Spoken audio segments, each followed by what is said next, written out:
तो इस वीडियो में मैं बात करूंगा call of duty modern warfare series की स्टोरी लाइन के बारे में। तो मॉडर्न वारफेयर सीरीज के 3 पार्ट हैं और गेम का फर्स्ट पार्ट रिलीज हुआ था 2007 में एंड सेकंड 2009 में एंड थर्ड 2011 में। तो कोड 4 इतनी पॉपुलर थी कि एक्टिविजन ने इस गेम का रीमास्टर्ड वर्जन भी लॉन्च किया 2016 में। और इस वीडियो में मैं कोड 4 का रीमास्टर्ड वर्जन ही यूज कर रहा हूँ फुटेज के लिए। और वीडियो स्टार्ट करने से पहले अगर आपको ऐसे ही स्टोरी लाइन वीडियोस पसंद हैं तो आप मेरा चैनल सब्सक्राइब कर सकते हैं और मेरे से डायरेक्ट बात के लिए आप मेरे को सोशल मीडिया पर फॉलो भी कर सकते हैं। और इसी के साथ now let's just begin. Code 4 की स्टोरी शुरू होती है 2011 की टाइमलाइन में, जहां रशिया में एक सिविल वॉर या अंतर्युद्ध छिड़ जाता है बिटवीन रशियन गवर्नमेंट एंड वहां की अल्ट्रा नेशनलिस्ट पार्टी के बीच। अल्ट्रा नेशनलिस्ट लोग चाहते हैं कि रशिया को सोवियत एरा में वापस लाया जाए, मतलब कि रशिया को सोवियत एरा जितना ही पावरफुल बनाया जाए। और इन अल्ट्रा नेशनलिस्ट का लीडर है इमरान ज़कायेव। और रशिया से यूएसए का ध्यान हटाने के लिए इमरान कोई मिडिल ईस्ट कंट्री में एक खतरनाक टेररिस्ट अल असाद को फंड करता है, जो कि पहले से ही वेस्ट के खिलाफ नफरत करता था। और अल असाद अपनी कंट्री में तख्ता पलट कर वहाँ के प्रेसिडेंट अल फुआलिनी को पब्लिकली मार खुद पावर में आता है। और जैसा इमरान ज़कायेव चाहता था वैसा ही होता है। यूएसए का सारा ध्यान अल असद की ओर जाता है और यूएसए इस कंट्री पर एक फुल स्केल अटैक लॉन्च कर देती है। यहाँ यूएसए अपनी यूएसएमसी फोर्स रिकॉन का इस्तेमाल करती है और इस फोर्स की एक प्लेटून जो कि लेफ्टिनेंट वास्कस लीड करता है, इनका मेन मिशन अल असद को पकड़ना है, जो कि वहाँ के एक ब्रॉडकास्टिंग स्टेशन से अपने आप को खुद लाइव ब्रॉडकास्ट कर रहा था। लेकिन इस स्टेशन पे पहुँच वास्कस को सिर्फ एक लूप रिकॉर्डिंग मिलती है, मतलब कि अल असद यहाँ नहीं है। दूसरी तरफ यूनाइटेड किंगडम की SAS यूनिट में एक न्यू रिक्रूट आता है जिसका नाम है जॉन सोप मैकटेविश। और SAS की फुल फॉर्म है स्पेशल एयर सर्विस, जो कि यूके की एक स्पेशल फोर्स है। यहाँ इस यूनिट को 2 ऑपरेशन मिलते हैं, जिसमें से पहले में हम रशियन कार्गो शिप पे हमला करते हैं, जहाँ SAS को एक न्यूक्लियर डिवाइस होने की आशंका होती है। इस शिप को इन्फिल्ट्रेट करने के बाद SAS को एक न्यूक्लियर डिवाइस मिलता है, लेकिन यहाँ पर सब कुछ अरेबिक में लिखा है और यहीं रशियन MiG इस शिप को डुबा देते हैं। Bravo 6, come in. Bravo 6, what's your status? What the hell happened? The ship's sinking! We've got to go now! 6, come in, damn it! Big Bird, this is Bravo 6. We're on our way out. On your feet, soldier! We are leaving! SAS unit बहुत ही ऐन मौके पर यहाँ से निकल पाती है। Second operation में SAS Russia पहुँचती है अपने जानकार निकोलाई को बचाने, जो कि अल्ट्रा नेशनलिस्ट पार्टी में रह SAS को सारी जानकारी देता था। SAS यहाँ रशियन लॉयलिस्ट फोर्स की मदद लेती है निकोलाई को बचाने के लिए, लेकिन निकोलाई को वहाँ से निकालते एक मिसाइल हमारा हेलीकॉप्टर नीचे गिरा देती है। What the bloody hell is that? Incoming missile! Hang on!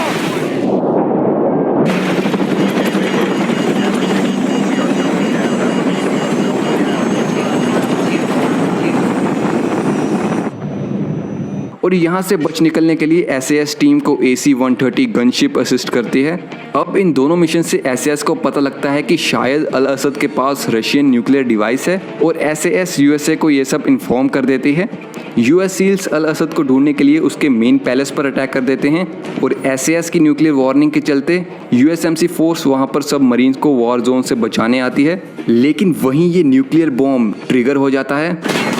All U.S. forces be advised. We have a confirmed nuclear threat in the city. Test teams are on site and attempting to disarm. I repeat, we have a confirmed Everyone hang on!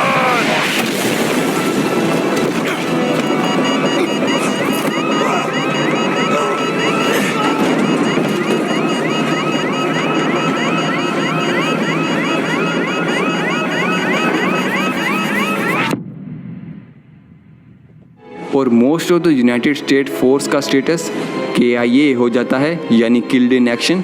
दूसरी तरफ Nikolai, जो कि Hamburg Germany में है, वो SAS team को बताता है कि अल असद अपने आप को न्यूक्लियर से नहीं उड़ा सकता और वो अज़रबैजान में अपने सेफ हाउस में हो सकता है।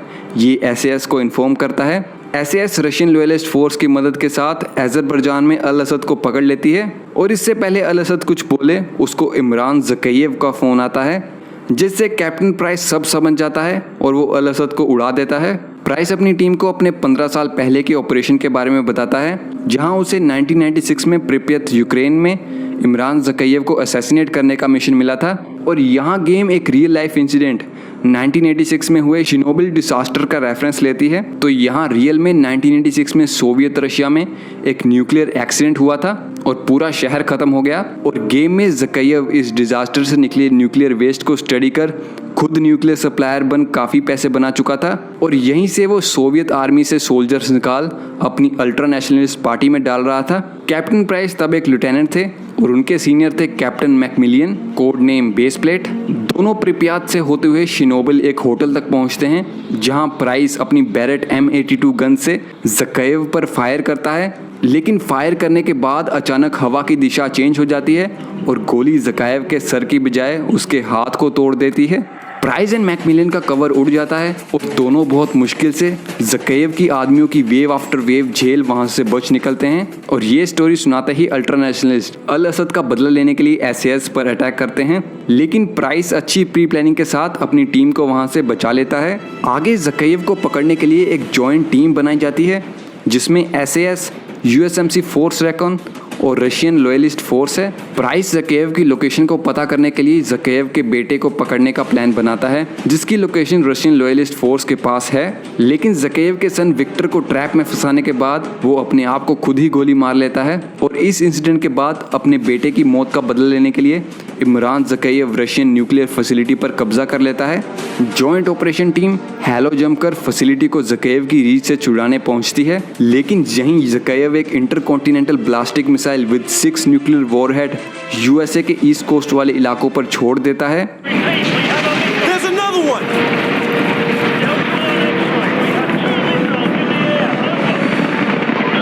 Roger, Bravo 6. Our satellites are tracking them now. Get your team inside the facility and retake the launch control center. We're working on getting the abort codes from the Russians at this time. और अगर ये missile hit करती है तो projected casualties होंगी 41 million यानी कि 4 करोड़ से भी ऊपर। लेकिन SAS and force Recon team इस फैसिलिटी में घुस कमांड रूम में मिसाइल्स को अबोर्ड कोड डाल रिमोटली डिस्ट्रॉय कर देते हैं। Bravo 6, all warheads have been confirmed destroyed in flight. We got a ton of debris, but most of it's landing in the ocean. Sir, check the security feed. It's the can. He's taking off. और इसी command room में ज़कायेव अपने truck में भागता दिखता है।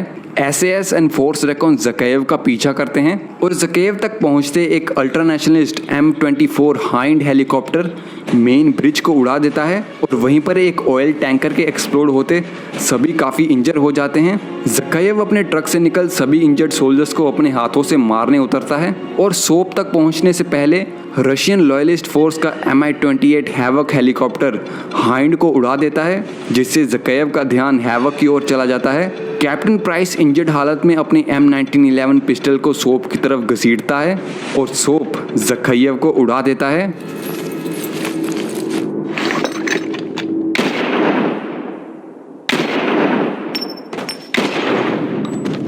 और यहीं रशियन लॉयलिस्ट फोर्स बाकी के इंजर्ड सोल्जर्स को वहां से ले जाती है और रशिया इस न्यूक्लियर इंसिडेंट को एक न्यूक्लियर टेस्ट घोषित कर देती है और मीडिया में बताती है कि ये टेस्ट सक्सेसफुल था और सब कुछ UN प्रोटोकॉल के हिसाब से ही हुआ है। और यहीं कोड 4 का एंड होता है। US एंड UK की कोशिशों के बाद भी रशिया में अल्ट्रा नेशनलिस्ट पार्टी पावर में आ जाती है और इमरान ज़कायेव को एक शहीद घोषित कर उसका एक बड़ा स्टैचू भी बनाया जाता है। US और रशिया के डिप्लोमेटिक रिलेशन और खराब हो जाते हैं। यहीं एक अल्ट्रा नेशनलिस्ट और इमरान ज़कायेव का राइट हैंड मैन व्लादिमीर मैकारोव उभर कर सामने आता है जो कि ज़कायेव की मौत का बदला लेने के लिए वेस्ट पर टेररिस्ट अटैक करवाता है। अब साल है 2016। जनरल शेफर्ड US आर्मी के यूनिट के प्राइवेट जोसेफ एलन की काबिलियत को देख उसे टास्क फोर्स 141 में रिक्रूट करता है। अब सोप मैकटेविश कैप्टन रैंक पर प्रमोटेड है और वो सार्जेंट गैरी रोज सेंडरसन टास्क फोर्स 141 के अंडर रशिया की टियान शाह माउंटेन से USA की गिरी सैटेलाइट का ACS मॉड्यूल रिकवर करने आते हैं और सिर्फ 2 ही लोग पूरे रशियन बेस को इन्फिल्ट्रेट कर मिशन कंप्लीट करते हैं। शेफर्ड एलन को एक अंडरकवर मिशन पर रशिया भेजता है जहां उसे व्लादिमीर मैकारोव का ही साथी बनाया जाता है। मैकारोव यहाँ किसी भी कंट्री का सखा नहीं, वो एक पक्का टेररिस्ट है और यहाँ मैकारोव रशियन एयरपोर्ट पर मास शूटिंग करता है और एलन को भी इसमें शामिल होना पड़ता है। लेकिन एयरपोर्ट से निकलते वक्त मैकारोव को एलन कौन है ये पहले से ही पता था और वो एलन को गोली मार उसकी लाश वहीं छोड़ देता है। और यहीं रशियन फोर्सेस एक यूएस सोल्जर को देख ये समझती हैं कि अटैक यूएसए ने करवाया है। और इसी के साथ रशिया यूएस के एसीएस मॉड्यूल को हैक कर यूएस के ईस्ट कोस्ट पर अटैक कर देते हैं और रशिया और यूएस के बीच एक वॉर छिड़ जाती है। जनरल शेफर्ड मैकारोव का असली चेहरा पूरी दुनिया के सामने लाना चाहता है और यहीं टास्क फोर्स 141 को ब्राजील रियो में भेजा जाता है ताकि मैकारोव ने जिससे गन्स खरीदी उससे कुछ पता लग सके। और ये आर्म्स डीलर बताता है कि मैकारोव को कोई सच में हरा सकता है तो वो रशियन गुलाग प्रिजन में बंद है। Task force 141 US marine Corp और नेवी के साथ मिल गुलाग प्रिजन से प्रिजनर 627 को बचाने आते हैं और यहाँ पता लगता है कि ये प्रिजनर कैप्टन प्राइस ही है। प्राइस शेफर्ड की हेल्प के लिए टास्क फोर्स 141 ज्वाइन करने के लिए तैयार हो जाता है, लेकिन शेफर्ड की बात ना सुनते हुए प्राइस सबसे पहले यूएस एंड रशिया की वॉर खत्म करना चाहता है और प्राइस टास्क फोर्स 141 के साथ रशियन पोर्ट रेड करता है। दूसरी तरफ US army rangers Washington DC में रशियन फोर्सेस से लड़ते बिल्कुल पिन डाउन हो चुके हैं with no ammo. Captain Price Russian port की सबमरीन से उनकी ब्लास्टिक मिसाइल डीसी की तरफ फायर करता है।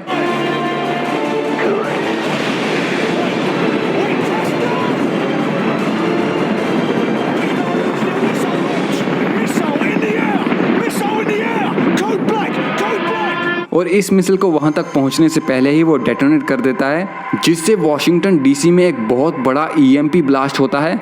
मतलब कि कोई भी इलेक्ट्रिक कंपोनेंट मोटर सब चलना बंद हो जाता है और यहीं रशियन फोर्सेस के हेलीकॉप्टर अपने आप ही क्रैश होने लग जाते हैं जिससे यूएस आर्मी रेंजर्स को वो एडवांटेज मिलती है जो उन्हें चाहिए थी।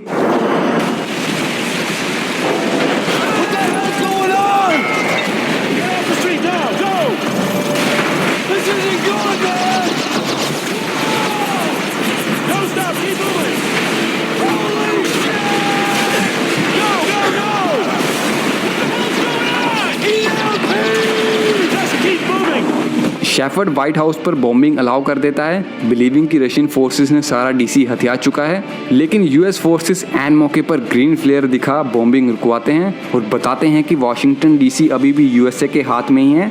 दूसरी तरफ टास्क फोर्स 141 को मैकारोव के 2 हाइडिंग स्पॉट्स का पता लगता है, तो एक है एयरक्राफ्ट बोनयार्ड अफगानिस्तान में और दूसरा है मैकारोव का घर जॉर्जियन और रशियन बॉर्डर पे। टीम 2 हिस्सों में डिवाइड होती है और सोप एंड प्राइस अफगानिस्तान पहुंचते हैं और सार्जेंट गैरी रोज सैंडरसन और घोस्ट राइली रशियन बॉर्डर पर। रोज एंड घोस्ट को मैकारोव के सेफ हाउस से उसके कंप्यूटर से काफी इंफॉर्मेशन मिल जाती है और दोनों बहुत मुश्किल से रशियन फोर्सेस से बचते जनरल शेफर्ड के पास पहुंचते हैं, लेकिन शेफर्ड दोनों को धोखा दे उन्हें मार देता है। कैप्टन प्राइस को शेफर्ड की असलियत पता लग जाती है और वो रोज को रेडियो पर वार्न करता है, लेकिन बहुत देर हो चुकी होती है।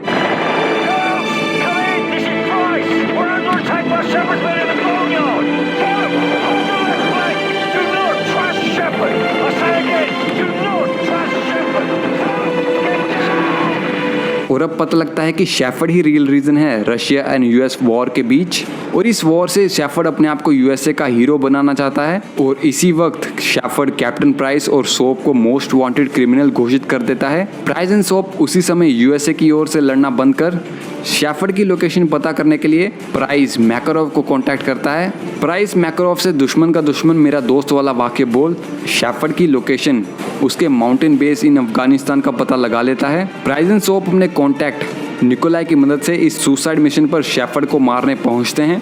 शेफर्ड बोट से हेलीकॉप्टर में बैठ भागने की कोशिश करता है, लेकिन प्राइस हेलीकॉप्टर को नीचे गिरा देता है और दोनों वाटरफॉल में गिर खुद भी इंजर्ड हो जाते हैं। सोप शेफर्ड को मारने की कोशिश करता है, लेकिन शेफर्ड सोप को गिरा उसी का चाकू उसकी छाती में खोप देता है। प्राइस एन मौके पर शेफर्ड से लड़ता है, लेकिन शेफर्ड इंजर्ड प्राइस पर भारी पड़ने लगता है और इतने में सोप ये चाकू अपनी छाती से निकाल शेफर्ड की आंख के बिल्कुल बीचों बीच मारता है, जिससे शेफर्ड का अंत होता है। और वहीं निकोलाई प्राइस एंड सोप को वहां से निकालने आता है और निकोलाई एंड प्राइस दोनों सोप को मेडिकल अटेंशन के लिए वहां से ले जाते हैं।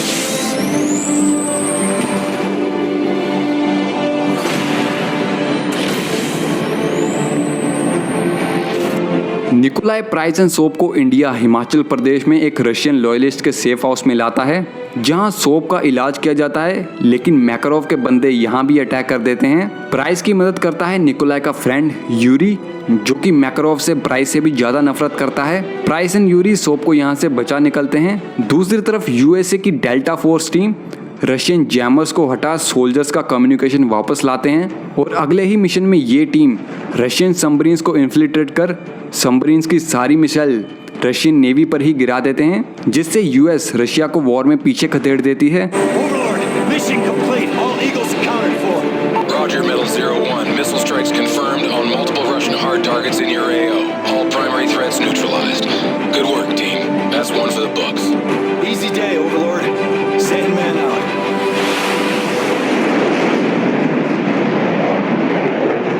और इसी इंसिडेंट के 2 महीने बाद रशियन प्रेसिडेंट बोरिस वोरशिवेस्की यूएसए के साथ पीस ट्रीटी के लिए जर्मनी हैम्बर्ग पहुंचते हैं, लेकिन मैकारोव के आदमी प्लेन को बीच में ही हाईजैक कर प्रेसिडेंट को किडनैप कर लेते हैं और प्रेसिडेंट को वॉर ना रोकने और न्यूक्लियर कोड मैकारोव के हवाले करने के लिए कहते हैं। मैकारोव प्रेसिडेंट को बताता है कि वो रशिया को पूरे यूरोप पर राज करवाएगा, लेकिन प्रेसिडेंट उसे लॉन्च कोड देने से मना कर देते हैं और मैकारोव प्रेसिडेंट की वीकनेस उसकी बेटी एलेना वोरशिवेस्की को ढूंढने के लिए कहता है।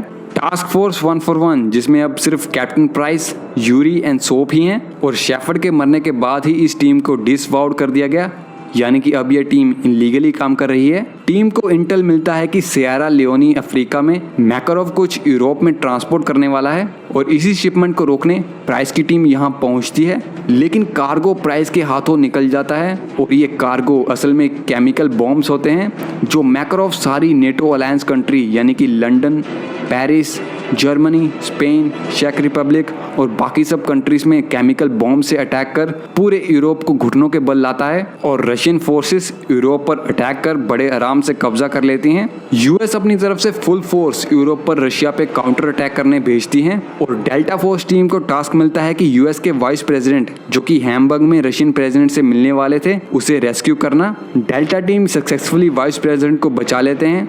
दूसरी तरफ कैप्टन प्राइस अपने पहले कमांडिंग ऑफिसर मैकमिलियन से कांटेक्ट करता है, जो प्राइस को बताता है कि सोमालिया में इस केमिकल अटैक का लीडर है। प्राइस की टीम सोमालिया पहुंच इस बंदे को पकड़ इससे मैकारोव की लोकेशन के बारे में पूछते हैं, लेकिन ये बंदा बताता है कि वो कभी मैकारोव से नहीं मिला, वो सिर्फ वोल्क नाम के शख्स से मिला जो पेरिस में है। वोल्क पेरिस में फ्रेगेटा इंडस्ट्रीज का सीईओ था। प्राइस यहाँ से बच ये इन्फो डेल्टा टीम को देता है और वहीं पेरिस की GIGN एलीट पुलिस फोर्स वोल्क को पकड़ने के चक्कर में खुद पिन डाउन हो जाती हैं और डेल्टा टीम वहां पहुंच उन्हें अनपिन कर वोल्क तक पहुंचते हैं। मैकारोव तक पहुंचने का वोल्क एक आखिरी रास्ता है और रशियन फोर्सेस वोल्क को बचाने की कोशिश करते हैं, लेकिन डेल्टा फोर्स वोल्क को जिंदा पकड़ लेते हैं। यूएस प्रेसिडेंट ऑर्डर देते हैं कि ये टीम और वोल्क किसी भी कीमत पर जिंदा वापस आने चाहिए और डेल्टा टीम GIGN और AC-130 गनशिप की मदद से पेरिस के आईफिल टावर तक पहुंचते हैं, लेकिन रशियन फोर्सेस यहां सारी यूएस टीम को पिन डाउन कर देती है। ऊपर से टीम की एमओ भी खत्म होने को आ जाती है। AC-130 गनशिप का कैप्टन कोड नेम ओडिन अपने हायर ऑफिशियल से आईफिल टावर को बॉम्ब करने की परमिशन लेता है और इसी के साथ आईफिल टावर गिर सारी रशियन फोर्सेस को साथ ले जाता है।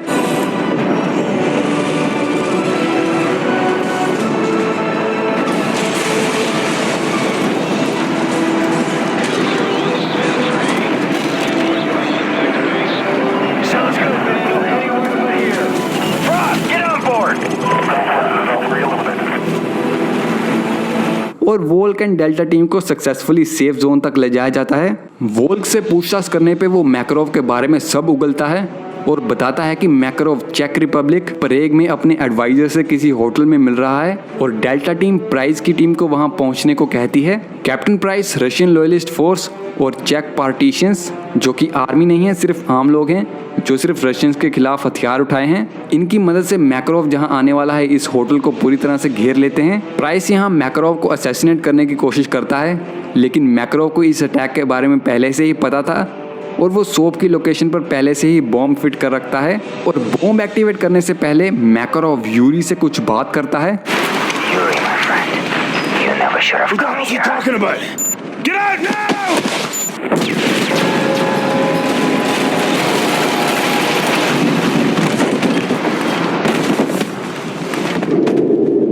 और सोप यूरी के साथ इस बिल्डिंग से नीचे गिरता है। सोप काफ़ी इंजर्ड है और वो मरने से पहले प्राइस को यूरी मैकारोव को जानता है ये बता देता है। Not now, son. You just rest. Get a medic! Come on, stay with me, son. Price. No. Makarov. Knows. Yuri. Oh, no! So! No! और यहीं जॉन सोप मैकटेविश का अंत होता है। कैप्टन प्राइस यूरी को गन पॉइंट पे रख उससे मैकारोव के बारे में सब पूछता है और यूरी बताता है कि वो तो सिर्फ रशिया का सोल्जर बनना चाहता था और यूरी मैकारोव के साथ वहीं था जब 1996 में प्राइस ने इमरान ज़कायेव का हाथ तोड़ा। मैकारोव एंड यूरी ज़कायेव को सही हालत में यहाँ से निकलवाते हैं और यहीं से मैकारोव को हाई पावर्स मिलती हैं। लेकिन जब मैकारोव के पास पावर आई तो वो रशिया के बारे में छोड़ और पावरफुल बनने के बारे में सोचने लगा और यहीं रशियन एयरपोर्ट मैसेकर से पहले मैकारोव यूरी को पेट में गोली मार देता है। लेकिन यूरी इसे सरवाइव कर मैकारोव का कट्टर दुश्मन बनता है। यूरी प्राइस को बताता है कि प्रे के एक कार्सल में मैकारोव गन्स एक्सचेंज करता था और हो सकता है कि वो वहीं हो। इस कार्सल तक पहुंच प्राइस एंड यूरी को मैकारोव तो नहीं मिलता, लेकिन मैकारोव प्रेसिडेंट वोरशिवोस्की के साथ अपने प्रेग के सोल्जर्स के साथ लाइव चैट करते प्रेसिडेंट की बेटी जो कि बर्लिन में है उसे पकड़ने के लिए कहता है। प्राइस यहाँ से बच डेल्टा फोर्स को ये बताता है कि अलीना बर्लिन में है, लेकिन डेल्टा फोर्स अलीना को बचाने में चूक जाते हैं और जो हेलीकॉप्टर अलीना को लेकर गया उसकी लोकेशन ट्रैक करने पर delta force and task force मिलकर साइबेरियन डायमंड माइन तक पहुंचते हैं। जॉइंट टीम प्रेसिडेंट और उसकी डॉटर को सक्सेसफुली बचा लेते हैं, लेकिन यहीं माइन पूरी तरह से कोलैप्स हो जाती है और मैकारोव की फोर्सेस से बच प्रेसिडेंट को बचाने के लिए डेल्टा टीम के main members Sandman, truck and Grinch खुद को कुर्बान कर देते हैं।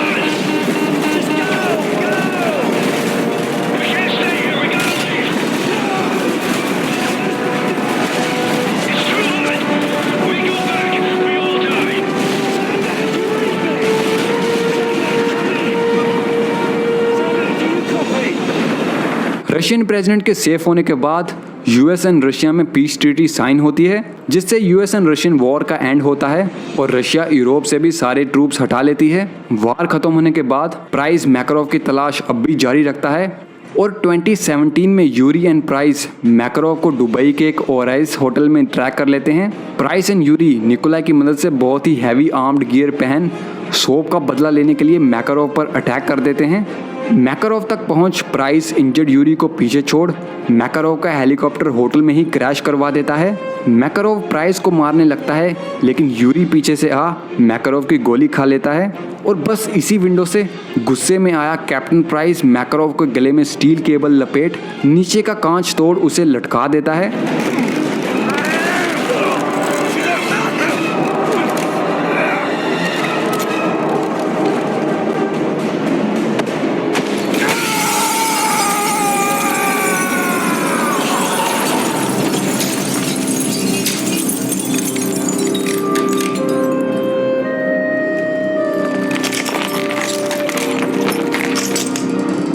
और यहीं सब खत्म होने के बाद प्राइस एक सिगार जलाता है और यहीं इस गेम का एंड होता है। तो गाइस यहीं थी पूरी स्टोरी कोड मॉडर्न वॉरफेयर की और गेम की स्टोरी के साथ इसका game play, graphics, music, action ये सब भी बहुत कमाल था। और यहीं वो टाइम था जब call of duty real call of duty बनी। और गाइस अगर आपको ये गेम खेले काफ़ी साल हो चुके हैं तो मैं आपको रेकमेंड करूंगा इस गेम को दोबारा खेलने के लिए, क्योंकि गाइस ये तीनों पार्ट सच में बहुत ही कमाल हैं। और इसी के साथ गाइस इस वीडियो में इतना ही।